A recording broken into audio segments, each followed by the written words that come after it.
सभी को मैत्रीपूर्ण जय भीम, नमो बुद्धाय, सुप्रभात, गुड मॉर्निंग। हम सभी स्वस्थ होंगे, अच्छे होंगे और हम इंतज़ार कर रहे हैं कि संडे हम ध्यान के साथ अनुभव करें, एक अच्छे रविवार की शुरुआत करें। दिन तो रोज़ आता है जाता है, लेकिन जब हम अच्छे कार्य के लिए इकट्ठा आते हैं और वहाँ से जो हमें प्रेरणा मिलती है तो हमारे जीवन में बहुत कुछ सुख खुशियाँ लेके आती है। तो आज का दिन हमारे लिए खुशी को ढूंढने का दिन है, अनुभव करने का दिन है कि खुशी क्या है, सुख क्या है। और जैसे कि हमें हमारे अनुभव से भी पता चला है कि हम हमेशा खुशी बाहर ढूंढते आ रहे हैं और लोग भी बाहर ही ढूंढते हैं। इसलिए हमें लगता है कि खुशी, सुख, शांति या जीवन का जो कुछ भी उद्देश्य है बाहर के संसार में है। बाहर मतलब हमारी इंद्रियों से बाहर है, ऐसा लगता है। लेकिन जैसे जैसे हम बुद्ध के संपर्क में आते हैं या धम्म के संपर्क में आते हैं और ध्यान के संपर्क में आते हैं, वैसे वैसे ये हमारी जो सोच है, जो हमने बनाई है कि सुख बाहर है, जो कुछ भी हमें भौतिक जगत में दिखाई देता है, चमकने वाला हो, सुंदर हो या लुभाने वाला हो या पद देने वाला हो, प्रतिष्ठा देने वाला हो, तो ये सभी सुख संसार के हमें अंतिमता दुख और अशांति और अज्ञान की तरफ ले जाने वाले होते हैं। तो ऐसा कौन सा सुख है कि जो हमें ज्ञान की तरफ लेके जा सकता है? तो वो हमारे मन का सुख है, भीतरी सुख है, भीतरी आनंद है, जो हमारे अच्छे कर्म, अच्छे गुणों में छुपा हुआ है। देखते हैं कि सही में ऐसा है क्या, और कुछ न कुछ अनुभव हमें ज़रूर आ चुका है कि ऐसा ही है। जब से हम ध्यान के संपर्क में आए तब से हमें लगने लगा है कि सही में जो हम इतने सालों तक, या ऐसा कह सकते हैं जन्मों जन्मों तक, इसके पहले भी हमारे बहुत सारे जन्म हो चुके हैं, और जब से हम इस जीवन में वर्तमान में पैदा हुए हैं और तब से हम सत्य को, सुख को, शांति को ढूंढते आ रहे हैं। एक विषय से दूसरे विषय में, एक बात से दूसरे बातों में, लेकिन इन सभी विषयों में हमने अंतिमता देखा है कि सुख है, लेकिन जो सुख है, जो हमें चाहिए, वो सुख उसमें नहीं है। तो हम कौन सा सुख चाहते हैं? मनुष्य कौन सा सुख चाहता है जो उसे नहीं मिलता है? और मनुष्य किस सुख की तरफ दौड़ रहा है कि जो सुख नहीं है? हम उस सुख की तरफ दौड़ रहे हैं कि वो अनित्य है, हमेशा बदलने वाला है, और कहीं ना कहीं वो अंतिमता हमें असंतोष, असमाधान देने वाला है। ऐसे सुख की तरफ हम दौड़ रहे हैं। और दूसरा जो सुख जो है, जो हमें चाहिए एक मनुष्य के संपूर्णता को प्राप्त करने के लिए, वह है सत्य का सुख, वह है गुणों का सुख, वह है कुशल कर्म का सुख। तो ये सुख जो है, ये सुख हमारे खुद के आचरण पे, खुद के अनुभव पे आधारित है, नहीं कि किसी वस्तुओं पे, नहीं कि किसी विषयों पे, नहीं कि कहीं और व्यक्तियों पे आधारित नहीं है। तो हमारा सुख हमारे पे आधारित है, जिसे बुद्ध ने कहा है कि अत्तदीप भव,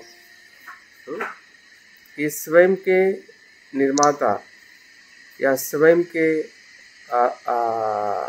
मालिक हम स्वयं हैं, और स्वयं ही हम अपने आप को संपूर्ण कर सकते हैं।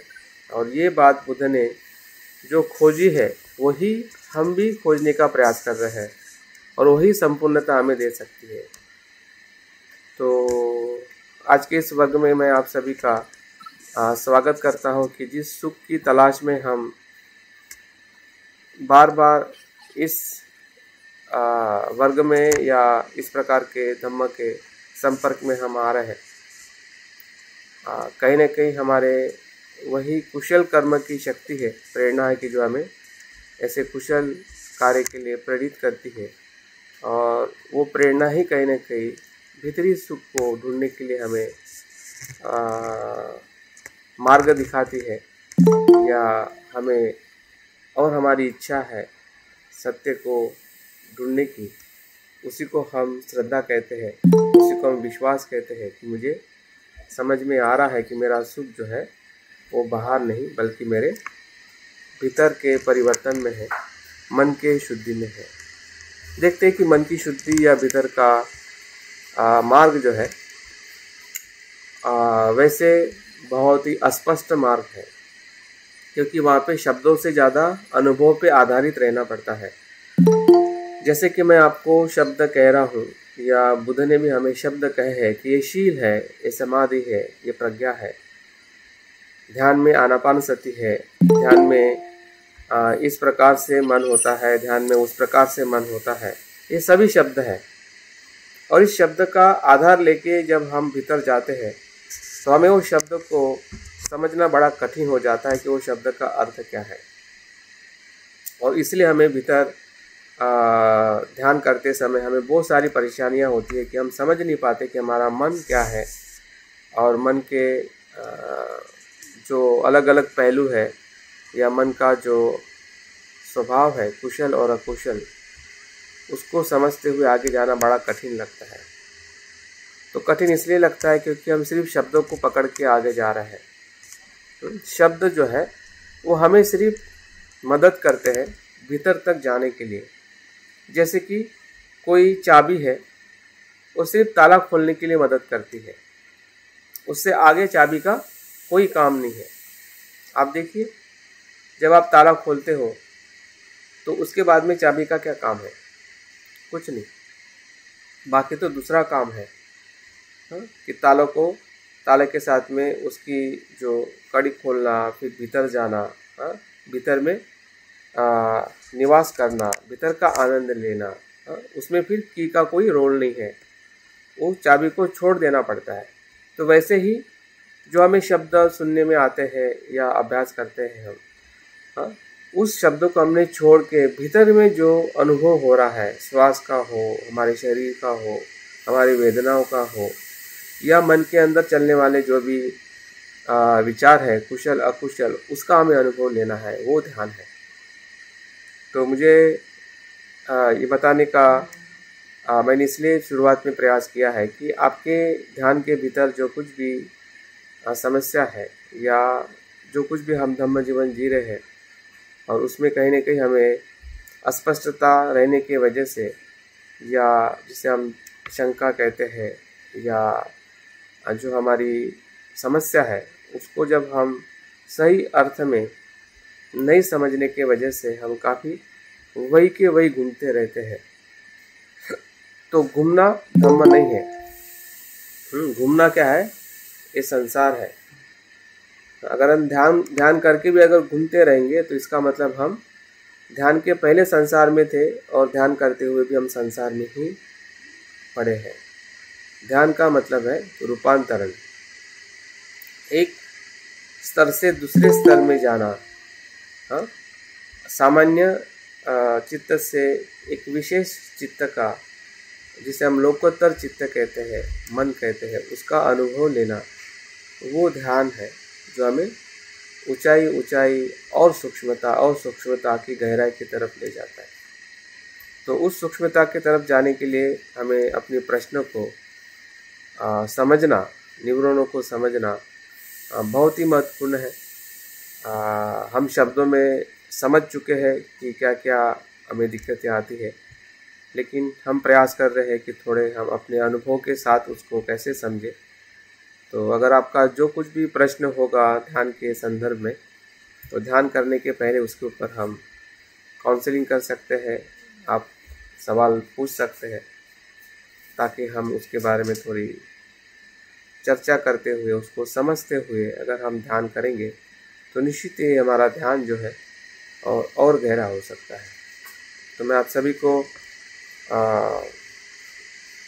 विनती करता हूँ, या आप खुद अगर कुछ प्रश्न लेके आप तैयार हैं तो ज़रूर आप आपके प्रश्न से हम थोड़ा चर्चा करते हुए आगे बढ़ सकते हैं। है किसी का कुछ जो अनुभव आपको समझ में नहीं आया है, या कुछ संभ्रम है, या कुछ दिक्कतें आपके ध्यान में आ रही है, फिर बैठक से रिलेटेड हो, या फिर कामचंद हो, व्यापार हो, चिंता हो, अस्थिरता हो, अस्पष्टता हो, आलस हो, ऐसे कुछ भी समस्या अगर ध्यान के भीतर हमें आ रही है तो आप उस समस्या को आपके अनुभव पे बताइए, फिर मैं अपने कुछ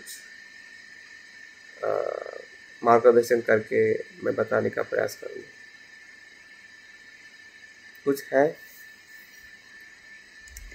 किसी की कुछ भी समस्या नहीं है, इसका मतलब हम ध्यान की उच्च अवस्था में जा रहे हैं। या समस्या है लेकिन हमें समझ में नहीं आ रही है, तो ये और हमारे लिए महत्वपूर्ण है कि समस्या क्या है, पहचानिए। हेलो। हाँ जी, बोलिए। हाँ सर, जय गुरु नमो बुद्धाय। हाँ श्रावस्ती जी, बोलिए। सर, ध्यान में बैठने के पहले जो आलस से सबसे बड़ा अड़थड़ा आता है, सुबह उठने का अड़थड़ा आता है, उठने के बाद भी आलस्य का अड़थड़ा आता है, तो उसको दूर करने का आपको थोड़ा बताएंगे तो मुझे मदद मिलेगी। और ध्यान जब आप ऐसे आलस में करते तो क्या आपको ध्यान के अंदर भी आलस रहता है? नहीं, सुबह एक बार उठने का आलस रहता है, और उठने के बाद में यदि कभी कभी बिना चाय पिए या बिना कुछ फ्रेश हुए यदि बैठते तब ध्यान में आता है, वरना यदि फ्रेश उठ गई तो फिर नहीं आता है। ऐसा उठते समय जो आलस आता है उसको दूर करने का आप हाँ हाँ हाँ। और ये आलस जैसे कि अगर आपकी नींद अच्छी हो जाए, फिर आप आराम से उठे और बाद में ध्यान करें, तो तब आपका कैसा रहता है? हाँ, तब थोड़ा आलस कम रहता है। हाँ, तब आलस कम है, मतलब आराम मिलने से आपका आलस कम रहता है ना? या सुबह जल्दी उठने से शरीर में आलस बन रहता है, ठीक है? तो सवाल सभी के लिए है और सभी का सवाल हो सकता है। तो हमने इसको दो प्रकार से देखना चाहिए कि हम किस प्रकार के परिस्थिति में रहते हैं, या हमने किस प्रकार से अपने शरीर को डिसिप्लिन में रखा है। और दूसरा हमने ये भी देखना चाहिए कि क्या हम अपने उद्देश्य के प्रति, या जो हमने जीवन का जो आदर्श जो बनाया है उसके प्रति हम कितने और ज़्यादा हम परिणाम कारक उसको देख पा रहे हैं।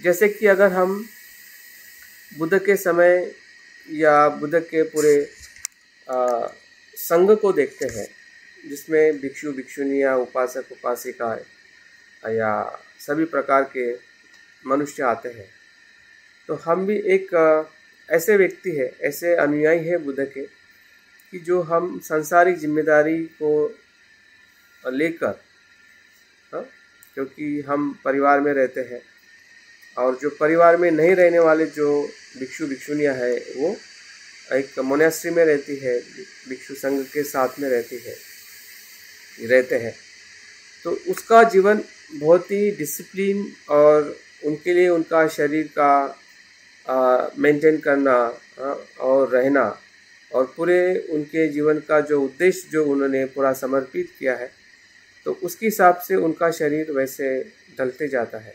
लेकिन जब हम अपनी बात करें, जब मैं भी अपनी बात देखता हूँ कि ये सभी के साथ एक सामान्य प्रश्न है, ये कोई क्या कहते हैं कि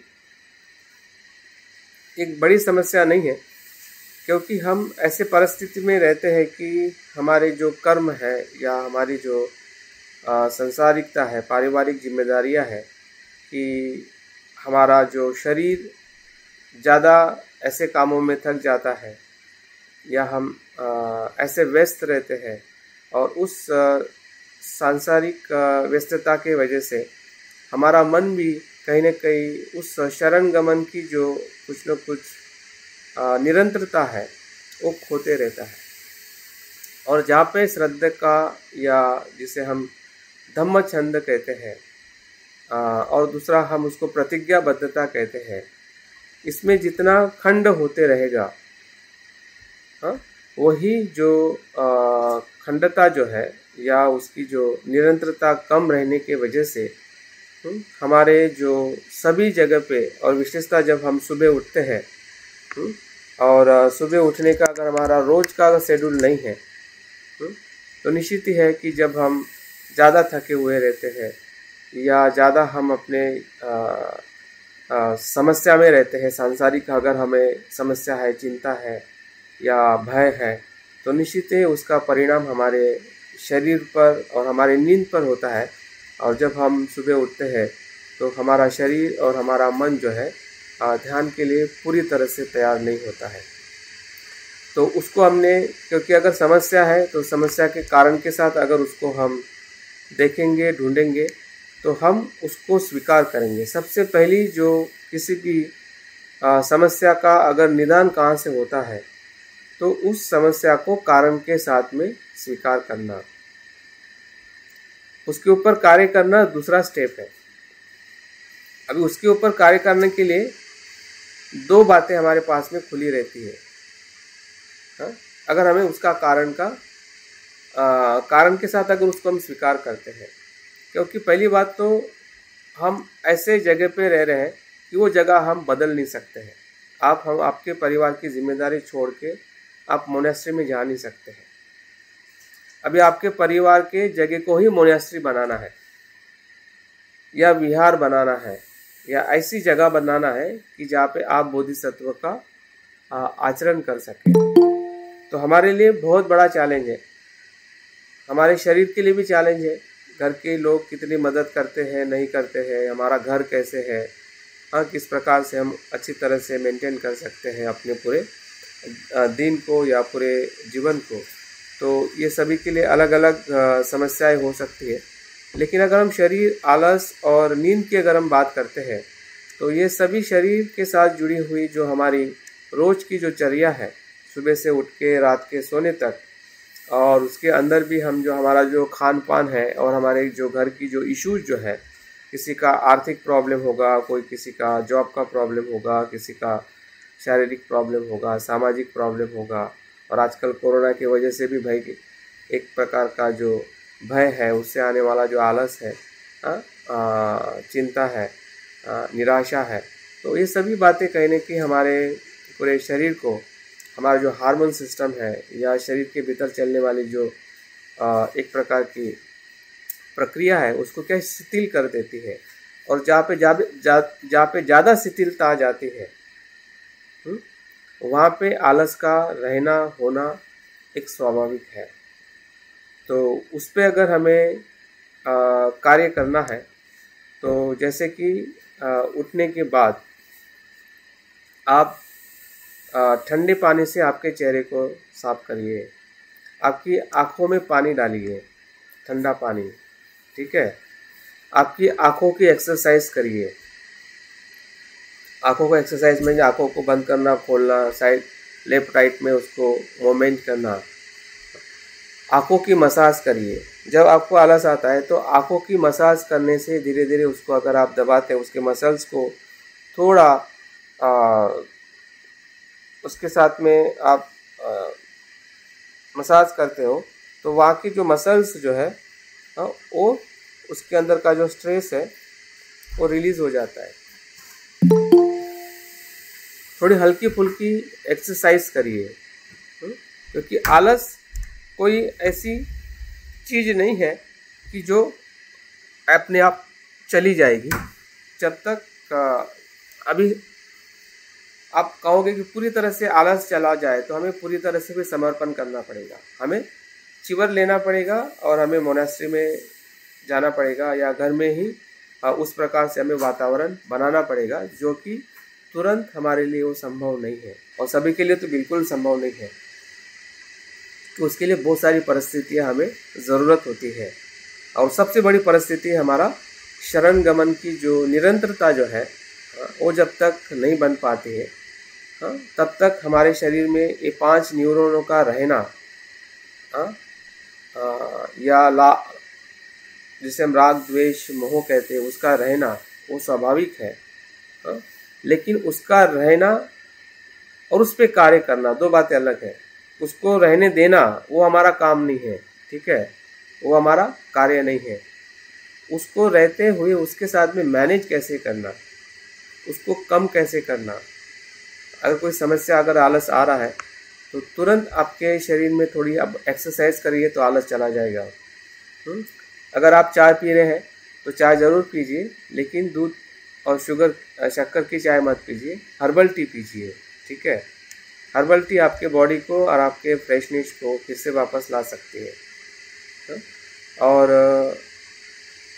मुझे लगता है कि इतना पर्याप्त है। अगर हम अपनी जीवनचर्या को देखते हैं तो उस जीवनचर्या से ही हमारे शरीर में बहुत सारी जो शरीर में आने वाला जो आलस है और वो मन में भी आ जाता है। और मन में आने वाला आलस जो है कहीं ना कहीं हमारी जो श्रद्धा है या हमारे शरण गमन के प्रति जो एक जागृति है, सत्यता के प्रति या हमारे जीवन का जो उद्देश्य है उसके प्रति जितनी कम रहेगी उससे भी हमारे शरीर और मन में आलस आता है। तो मुझे लगता है कि इतना पर्याप्त है। श्रावस्ती जी।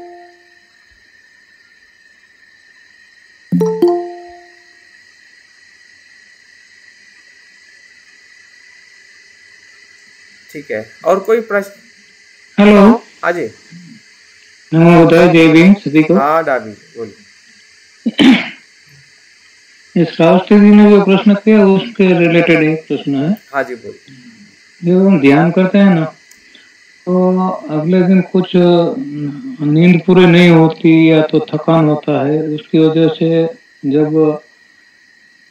ध्यान में बैठते हैं तो नींद आ जाती है कभी कभी, और ख्याल भी नहीं रहता कि कितना टाइम पसार हो गया। तो ये मुझे पता है कि नींद आने का वजह क्या है, कि अगले दिन पूरी नींद नहीं हो सकी या तो थकान लगी होती, उसकी वजह से होता है। तो उसके निवारण के लिए ये नींद करनी जरूरी है, ये भी मैं समझता हूँ। तो इस बारे में कुछ अच्छा सुझाव आपसे मिले तो अच्छा रहेगा। ठीक है।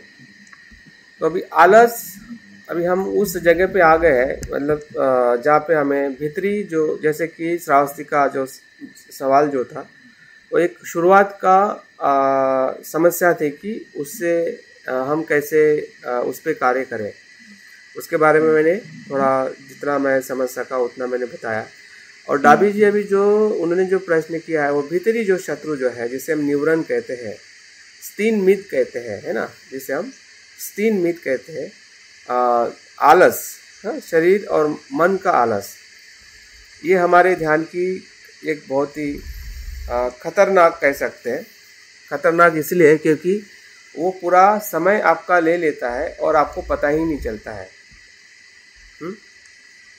और उस अवस्था को जो बताया गया है कि वो मन की कैसी अवस्था होती है, बनते ने भी बताया है और बुद्ध के उदाहरण देके उन्होंने बताया है कि हमारा जो चित्त जो है, जिस प्रकार से पानी के ऊपर कोई वनस्पति, हरी वनस्पति आ जाती है और उस वनस्पति आने के वजह से हम अपने प्रतिबिंब को उस पानी में देख नहीं पाते हैं। इस प्रकार की ये मन की अवस्था है। इस प्रकार की ये मन की अवस्था है कि जो हमें आलस की उस स्थिति में लेके आती है। तो ये जो अवस्था कहाँ से आई, जिस प्रकार से दाबी जी ने बताया कि इसका कारण पता है, लेकिन मैं और आपको इसके स्रोत को और गहराई में बताना चाहता हूँ कि इसका सिर्फ वही कारण नहीं है कि जो हमें पता है, जैसे कि आपकी नींद नहीं हुई होगी या आपका कहीं समय सही तरीके से सोने उठने का नहीं होगा। ये तो एक सामान्य कारण है, लेकिन इसकी सही जो मूल प्रक्रिया जो यहाँ से शुरू होती है आलस की, वो है काम छंद से। क्योंकि काम छंद का जो स्वरूप जो है, जहाँ पे हम संसार के साथ में या 6 विषय के साथ में जितने हम आकर्षित रहते हैं, या जहाँ पे हमारी शक्ति उस जगह पे जाती है, वापस नहीं आती है। जैसे कि कोई चीज़ आपने देखी और आप वापस नहीं आए देखने के बाद, मतलब उसी के बारे में सोचते रहे, प्रपंच करते रहे। आपने खाना खाया, कुछ सुना, किसी ने आपको कुछ बोल दिया अच्छा बुरा, और उसी के सोच के साथ आप बहते रहे, तो आपकी शक्ति जो है इसी ही काम छंद के वजह से क्या हो जाती है, बह जाती है। और जब आपके भीतर की शक्ति, मन की शक्ति बह जाती है, और जो आपके बुरे विषय है, जो आपको पसंद नहीं है, उसमें द्वेष के माध्यम से बहती है, और जो विषय आपके अच्छे हैं उसको पकड़ने के माध्यम से बहती है। उसको पकड़ना चाहती है जो विषय, अगर आपकी किसी ने स्तुति कर दी सब उदाहरण के तौर पे, और उसमें हम उसको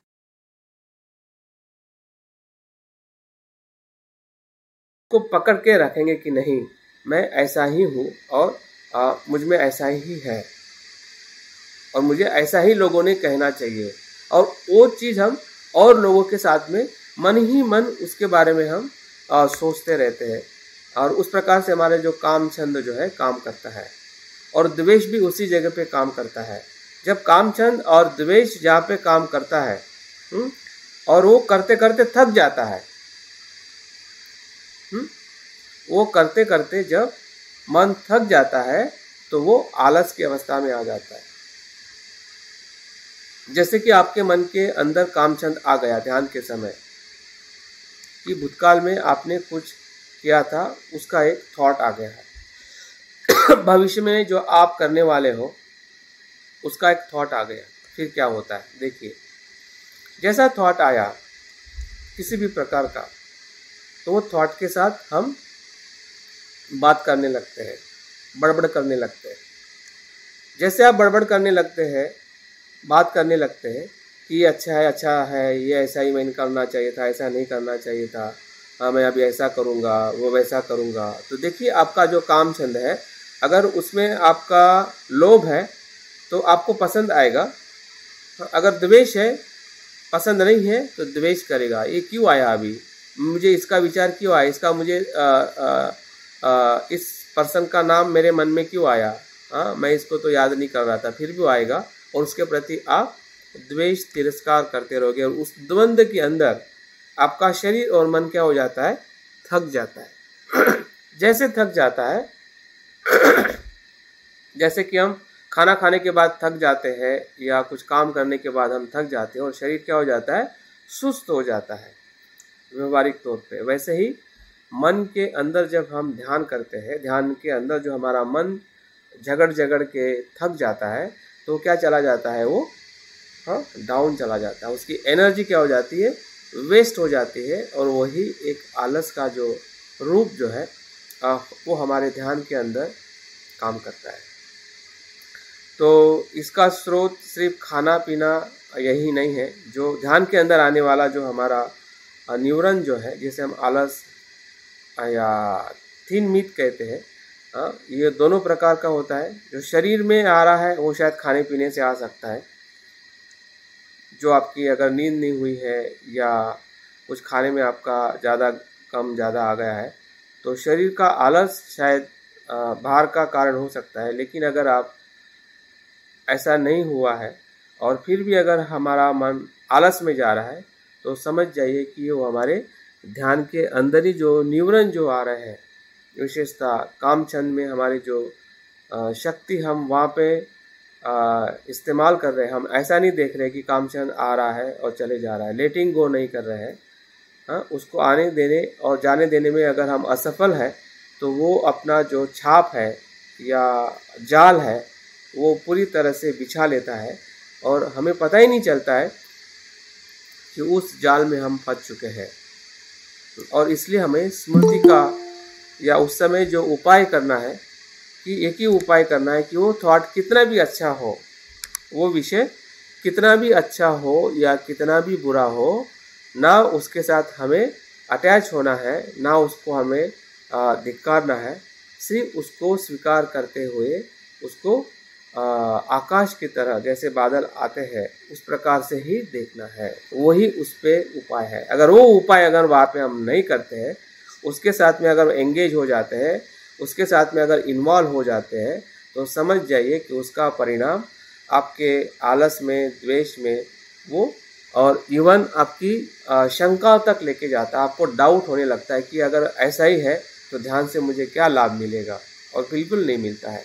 और हम शंकास्पद हो जाते हैं, हमारी श्रद्धा, हमारी शंका जो है बढ़ते रहती है कि ध्यान से मुझे लाभ होने वाला था वो हो नहीं रहा है, क्योंकि दिखाई नहीं दे रहा है।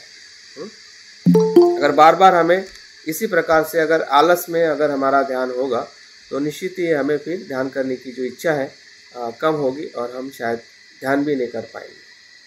तो इस आलस को जिस प्रकार से मैंने बताने का प्रयास किया कि हमने हमारे काम छंद पे ध्यान के अंदर ही अगर हम काम करते हैं तो ही हमारा जो आलस है कम हो सकता है और हम उससे बाहर आ सकते हैं।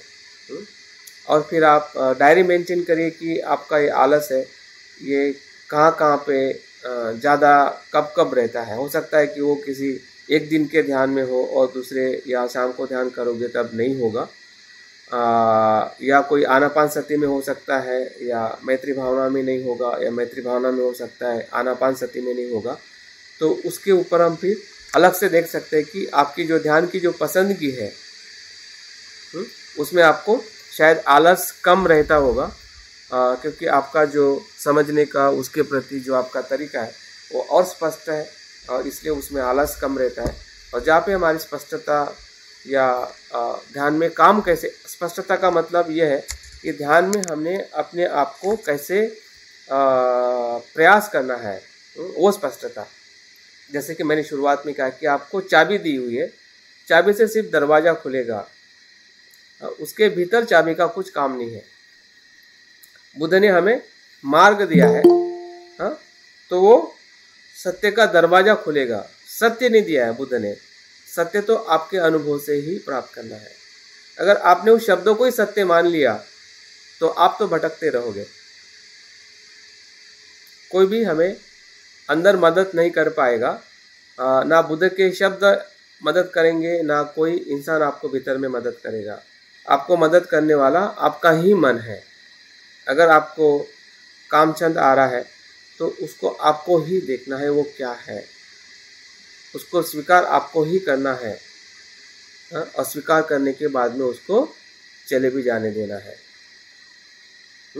अगर आपने उसको जाने नहीं दिया, उसके साथ में आप ज़्यादा इन्वॉल्व रहे, ज़्यादा संघर्ष करते रहे, वहीं पे आप ढूंढने लगे कि मुझे पता क्यों नहीं चल रहा है, ऐसा क्यों हो रहा है, पूछते रहे, प्रश्न करते रहोगे उसके लिए, तो वहाँ पे आपको जवाब नहीं मिलने वाला है।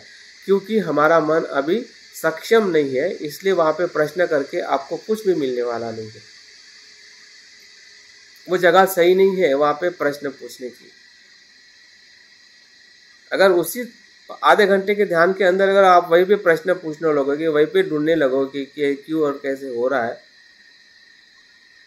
तो आपकी शक्ति ही नहीं बढ़ेगी, एकाग्रता ही नहीं बढ़ेगी।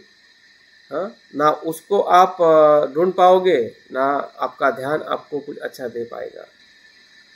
तो वहाँ पे कैसे हमें कार्य करना है उसकी स्पष्टता अगर हम धीरे धीरे लाते हैं तो कितनी भी बड़ी समस्या अगर हमारे ध्यान में आती है तो उस समस्या को एक उस समय के जो टेम्पररी जो हमारे उपाय हैं उसी के माध्यम से अगर उस पर हम कार्य करते हैं, और बाद में ध्यान के बाद में जो आपका समय है, ध्यान जब समाप्त होता है तब आप चिंतन करिए, डायरी मेंटेन करिए, उस रिलेटेड किताबें पढ़िए कि सही में काम छंद को क्या कहा जाता है। पढ़िए, ढूंढिए तो सही, आपको पता चलेगा कहाँ कहाँ पे बुद्ध ने काम छंद के बारे में लिखा है, कहाँ कहाँ बुद्ध के सूत्र है, किस प्रकार का काम छंद होता है, काम छंद मेरे में किस प्रकार का ज़्यादा है, कौन सा कम है। इस प्रकार के जब आप प्रश्न पूछोगे और ढूंढोगे कि बचपन से लेकर अभी तक मेरे चित्त को मैंने कैसे बनाया है। मैं क्रिएटर हूँ, I am the creator of my mind. हाँ, मैं अपने चित्त का सृजक हूँ और उस चित्त के साथ जो दुख है, जो सुख है, उसका भी मालिक मैं हूँ और मैं ही उसको बदल सकता हूँ, मैं ही उसे नष्ट कर सकता हूँ। तो वो बात की बात है। ध्यान के अंदर आप सब ऐसे सोचते रहोगे तो आनापानसति भी नहीं होगा, ना मैत्री भावना होगी। तो जहाँ पे जो कार्य हमें करना है, खुली आंखों से और बंद आंखों से जो काम करना है, बहुत ही हमें कम समय में हम ध्यान कर रहे हैं, सिर्फ आधा घंटा, और हम खुली आंखों से ध्यान, खुली आंखों का अनुभव लेना चाहता है कि मुझे सब कुछ पता चले। ऐसा नहीं होगा। थोड़ा पता करिए, लेकिन सच्चाई को पता करिए। सत्यता क्या है? आपके भीतर की सत्यता जो है वो है आपकी एकाग्रता, जागृति और एकाग्रता होगी तो आप किसी भी सत्य से लड़ पाओगे, किसी भी अंधेरे में हम जा पाएंगे अगर हमारे पास में दिया होगा या प्रकाश की एक ज्योति होगी। अगर आपके पास में प्रकाश की ही ज्योति नहीं है और आप अंधेरे से लड़ना चाहोगे, अंधेरे में चलना चाहोगे, तो संभव नहीं है, क्योंकि काम, छंद, व्यापार, ये सब कैसे है? अंधेरे हैं, हमें भटकाने वाले सभी विषय है। तो भटकने वाले विषयों के साथ अगर हम भटकते रहेंगे और उसमें ढूंढते रहेंगे तो उसमें हमें कुछ भी मिलने वाला नहीं है। क्यों मिलने वाला नहीं है? क्योंकि वो देखने की शक्ति ही हमारे पास में नहीं है। तो शक्ति का नाम ही है स्मृति एकाग्रता।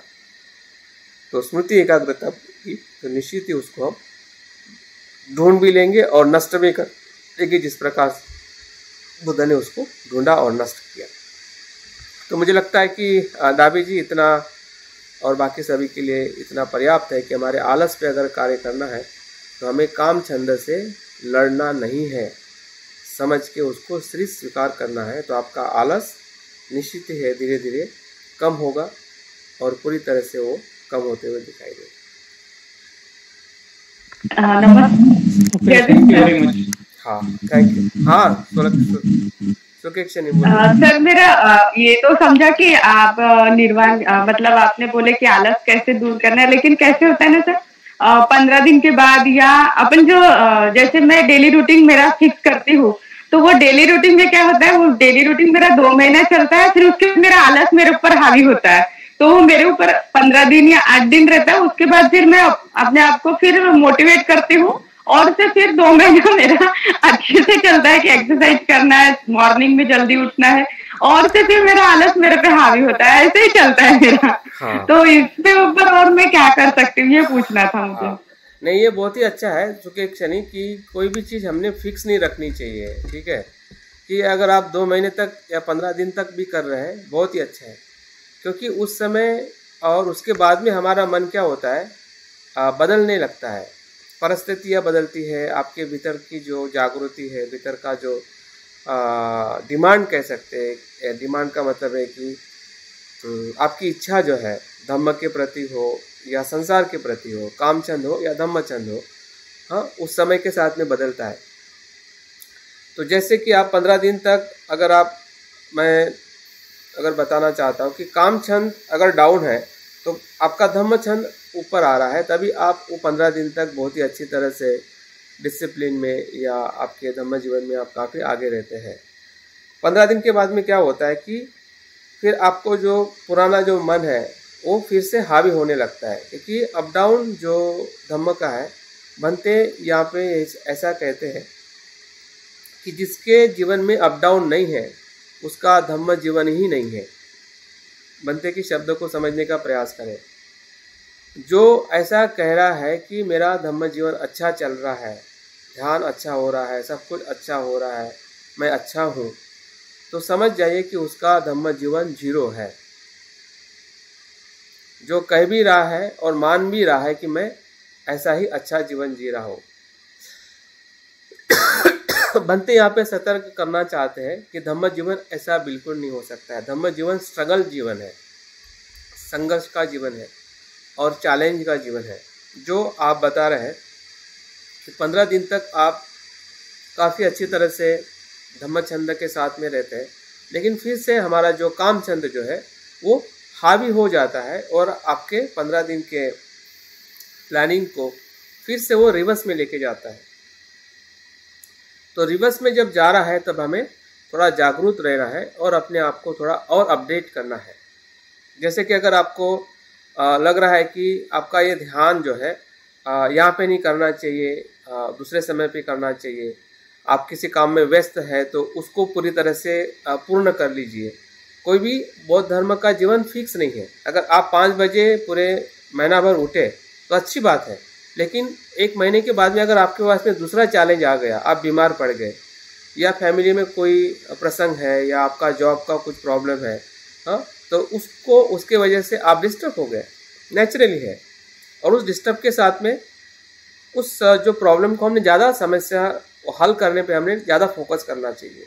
क्योंकि अगर आपके पास में पैसा ही नहीं होगा, आपके फैमिली को अगर आपकी समस्या अगर आप समाधान नहीं करोगे तो आप 5 बजे उठ के ध्यान भी नहीं कर पाओगे, नहीं होगा। हाँ, तो उस समय जो आपके पास में समस्या आई उस पर ज़्यादा आप कार्य करके उस समस्या से बाहर आ जाइए, फिर से शुरुआत करिए।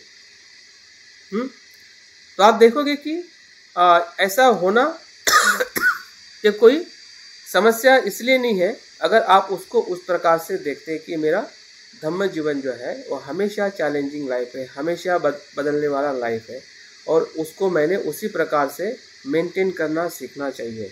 नहीं कि अपने आप को दोष देना है कि यार मैं तो 15 दिन ही करती हूँ, बाद में नहीं हो पाता है।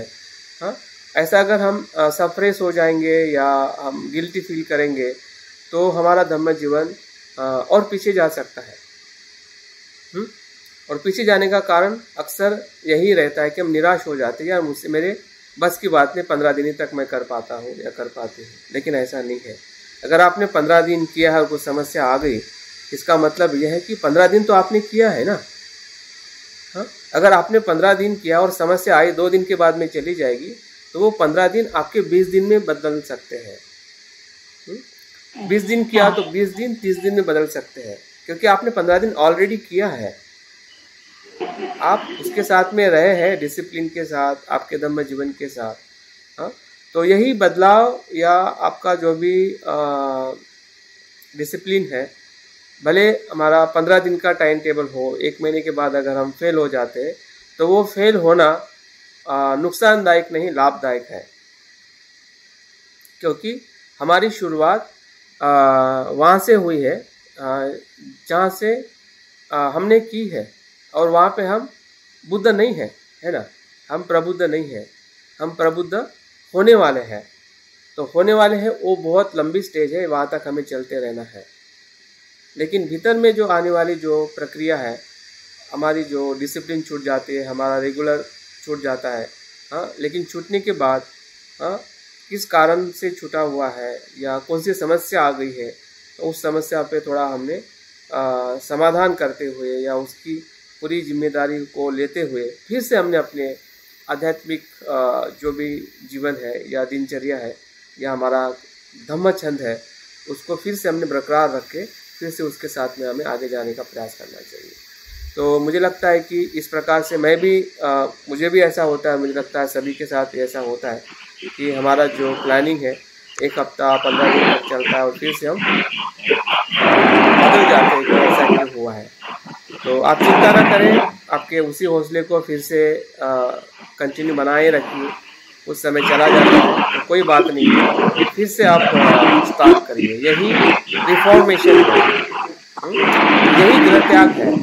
गृह त्याग का मतलब क्या है कि हमारे दिनचर्या को बार बार पुनर्रचना करना। जो आप 15 दिन जिए हैं वो आपका एक जीवन था, फिर आपको लगा कि अभी कुछ समस्या आई है तो इसको इस प्रकार से नहीं, इस प्रकार से मैंने करना चाहिए। अगर सुबह मैं 5 बजे उठती हूँ तो मैं 6 बजे उठना चाहिए ताकि मेरी नींद अच्छी हो। आपको आपका मध्यम मार्ग आपको खुद ढूंढना है। अगर आपको लग रहा है कि मैं अभ्यास में 2 घंटा करती थी, अभी नहीं, मैं 2 घंटा नहीं, मेरा और कुछ अभ्यास है, मेरा काम है, मेरे बच्चों के साथ मुझे समय देना है, तो 1 ही घंटा अभ्यास करिए और उसको पूरी तरह से ध्यान से पढ़ने का, समझने का प्रयास करिए। तो निश्चित है कि जो आपको 15 दिन तक बहुत सहज लगा, बाद में आपके बच्चे की एग्ज़ाम आ गई और कुछ बीमारी आ गई, हाँ, तो वो भी तो जीवन ही है ना, वो जीवन का एक महत्वपूर्ण पहलू है, क्योंकि वो आपने जिम्मेदारी ली है। हाँ, और उसको आप छोड़ नहीं सकते, ना भाग सकते हैं। द्वेष करने से भी चलेगा नहीं, और उसको उससे बंद जाना भी हमारे लिए सच्चा मार्ग नहीं है। तो जिम्मेदारी ले लीजिए, पूरी तरह से निभाइए। हाँ, और निभाने के बाद फिर से हमारे पास में समय है, और निभाते समय जागृति से निभाइए। हाँ, एक बर्डन के तौर पे या द्वेष में, या भी मेरा ध्यान नहीं हो रहा है, मैं बच्चे की पढ़ाई कर रही हूँ, ऐसा मत सोचिए। वो बच्चे की पढ़ाई करना भी तो ध्यान है, क्योंकि आप उस बच्चे को बना रहे हैं। हाँ, मैत्री से उससे साथ पढ़ाई करवाइए, ध्यान से उसको समझाइए। हाँ, तो आप ऐसा मत सोचिए कि मेरे ध्यान का समय अभी चला गया, या फिर मैं कोई क्लास नहीं कर पाई तो क्या होगा। हाँ, तो क्लास करने में भी आप धम्म सीखते हैं, आप बच्चों को पढ़ाते समय भी धम्म के साथ में रह सकते हैं।